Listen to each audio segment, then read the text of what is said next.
Good day, my dear friends. In the gospel for today, the disciple asked the Lord, Lord, teach us to pray. Panginoon, turuan mo po kaming manalangin.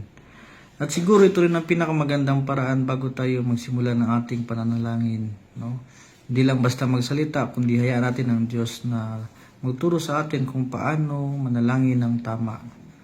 Minsan kasi madalas nga tayong magdasal, pero puro petition prayer naman, puro hiling. Lord, bigyan mo ako ng ganito. Lord, pakinggan mo ang aking hiling. Tuloy, parang gusto nating mangyari, ang Diyos ang susunod sa gusto natin. Hindi tayo ang susunod sa gusto niya. Kaya paalala ng Ebanghelyo ngayon, ang tunay na layunin ng panalangin ay hanapin ang kalooban ng Diyos. Thy will be done on earth as it is in heaven. Ang tunay na panalangin ay nakasentro sa Diyos, hindi nakasentro sa ating mga sarili.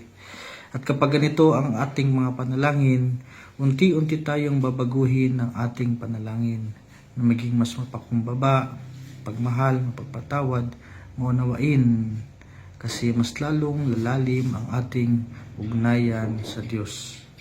Kaya mga kapatid, tanungin natin ang ating mga sarili.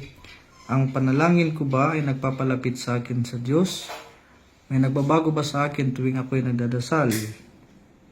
At kung nahihirapan tayo manalangin, sabihin lang natin, Lord, teach me to pray. Teach me to seek your will. Amen.